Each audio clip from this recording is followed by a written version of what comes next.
আসসালামু আলাইকুম সবাইকে। আশা করি আল্লাহর রহমতে আপনারা সবাই অনেক ভালো আছেন। আসলে আজকে বারান্দা থেকে একটা ভিডিও নিয়ে চলে এসেছি, যেটা বলছিলাম আসলে নতুন করে আমার কিছুই দেখানোর নেই। এখনও নতুন কোনো সবজি লাগানো হয়নি। বাহিরের ওয়েদারটা এরকম, ভেতরে কিছু মরিচের চারা করেছি, আমি নাগামরিচের চারা করেছি, সেগুলো বাহিরে দেওয়ার ইচ্ছা আছে।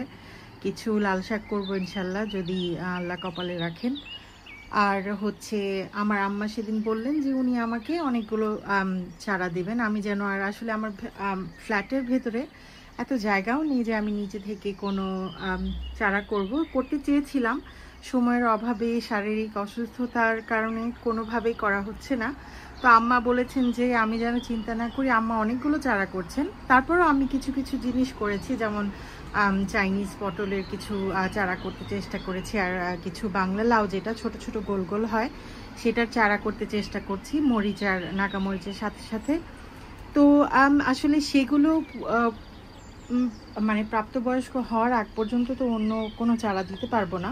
আরেকটা মেইন কারণ হচ্ছে আমাদের বাইরের সাউথ ওয়েস্টের বাইরের ওয়েদারটা এখনও অনেক ঠান্ডা থাকে, রাতের বেলা 4-5 এরকম থাকে, 4-5 ডিগ্রি সেলসিয়াস।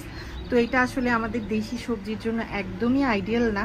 আর এখন এমন একটা অবস্থা হয়েছে যে এর মাঝে আমি অন্য কিছু করে অন্য কিছু ইন বিটুইন করবো, সেটারও কোনো উপায় নেই। ধনিয়া করতে পারি, কিন্তু আসলে আমার পট একটাও খালি নেই, যেমনটা দেখছেন। আর চাইছি যে সবগুলো প্ল্যান্টার বা পট সবগুলোই খালি রাখতে। তো এই যে ফুলকপির এখানে দুইটা চারা, এখনো আসলে ভেতরে কোনো ফুল দেখছি না, কোনোটাতেই আসলে কোনো ফুল আসেনি এখনো। দেখেন, কোনোটার ভেতরেই আমি কোনো ফুল দেখছি না। কিন্তু আমাদের এখানে ইউকেতে একটা গ্রুপ আছে, বিজিএস, বাংলাদেশি গার্ডেনিং সোসাইটি। ওই গ্রুপটাতে, ফেসবুক গ্রুপে আমি কোয়েশ্চেন করেছিলাম, তো ওনারা বললেন যে আসলে ফুলকপি হতে নাকি 8-9 মাস লাগে, যেটা আমি ভুল করে ফেলেছি। ভবিষ্যতে আর কখনো ফুলকপি করতে চেষ্টা করব না। কিন্তু ওনাদের পরামর্শেই আমি কিছু নিচের পাতা হারভেস্ট করেছি সেদিন, আর চিংড়ি মাছের আলু দিয়ে রান্না করেছি, খুবই সুস্বাদু। আর আমি বারবারই বলি, আমাদের যে অর্গানিক ভেজিটেবলগুলো, এগুলোর যে সুন্দর একটা গন্ধ, আমি ফুলকপি অনেক সময় বাইরে থেকে আনলে, ফুলকপির ডাটা রান্না করলে সেটার ওরকম অত সুন্দর গন্ধ পাইনি কখনোই, এটার যতটা ভালো আমার নিজের গার্ডেনে করাটার ফুলকপির ডাটার পাতার যতটা খুব সুন্দর গন্ধ এবং খুবই সুস্বাদু খেতে। তো আমি কুইক দেখিয়ে ফেলছি যে আমার গার্ডেনে কি কি আছে। আর আসলে আজকে ইনশাল্লাহ এই ধনিয়া পাতাগুলো হারভেস্ট করব, দেখাচ্ছি আর কি কি হারভেস্ট করব। দুইটা জিনিস ইনশাল্লাহ হারভেস্ট করব। তো এই পটটা একটাতে দেখেন স্পিনেচের পাতাগুলো মাশাআল্লাহ কত বড় বড় হয়ে গেছে। স্পিনেচ আসলে একটু রোদ পেলে, একটু জায়গা পেলে খুব বড় বড় পাতা হয়। আমি কিছুদিন আগেই হারভেস্ট করেছি। আর এই ফুলকপির পাতাটা দেখেন খুব সুন্দর হয়ে গেছে মাছ থেকেও।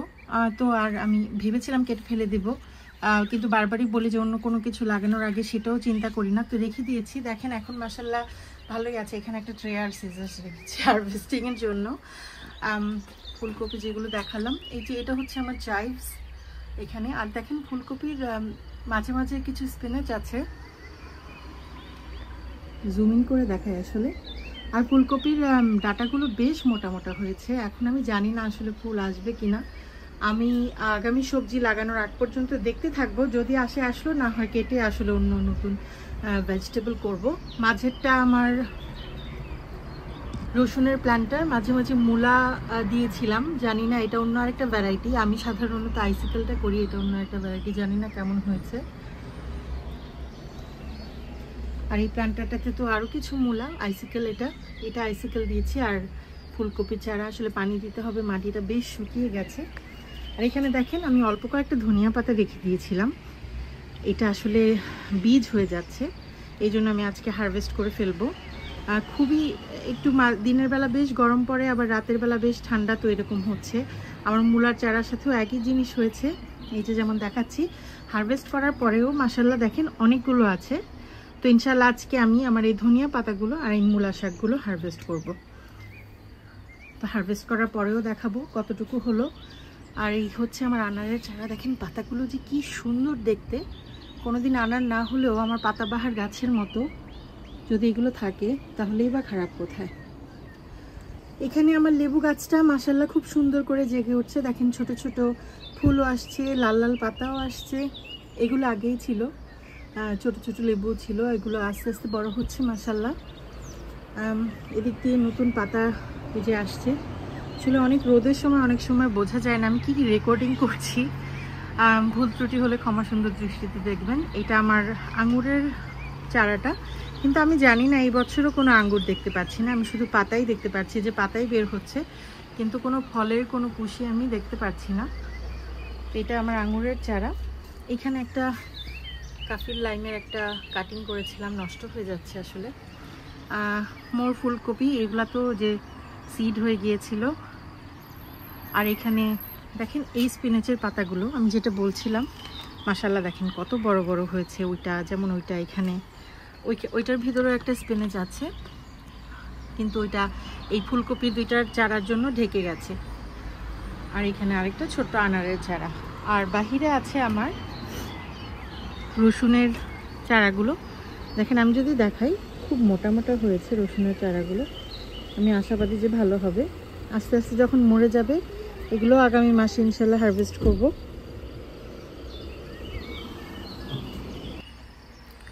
আর এখন আমি আসলে এই ধনিয়া পাতা আর মূলাগুলো হারভেস্ট করব।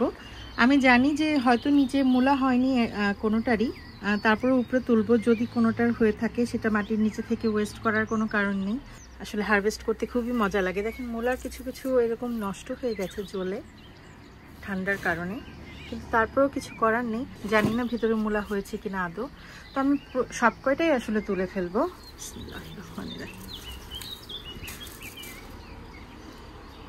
দেখেন এরকমই হবে আসলে। নষ্ট পাতাগুলো ফেলে দিয়ে ডাটা আর শাকগুলো রান্না করা যাবে। মূলা আমার মনে হয় না কোনোটাতেই হয়েছে। একদম খুবই ছোট। এটা আসলে উডি হয়ে গেছে, একটু শক্ত শক্ত হয়ে গেছে গরমের কারণে।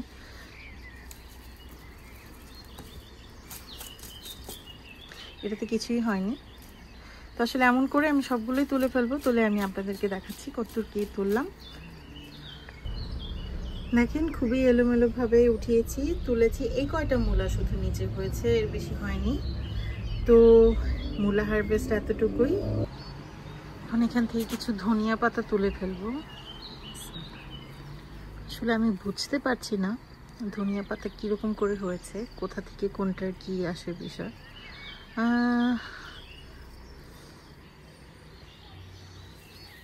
আসলে দেখেন মাশাআল্লাহ খুব বড় বড় করে ভেতরে হয়েছে।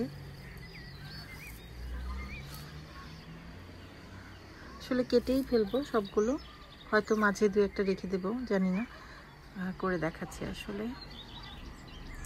আসলে মূলাটা করার সময় যেটা বলছিলাম, এইভাবে নিচ থেকে গোড়া থেকে না কেটে দিলে যেটা হচ্ছে, আমার মাটির ময়লাগুলো একসাথে আমার হারভেস্টের সাথে চলে আসছে।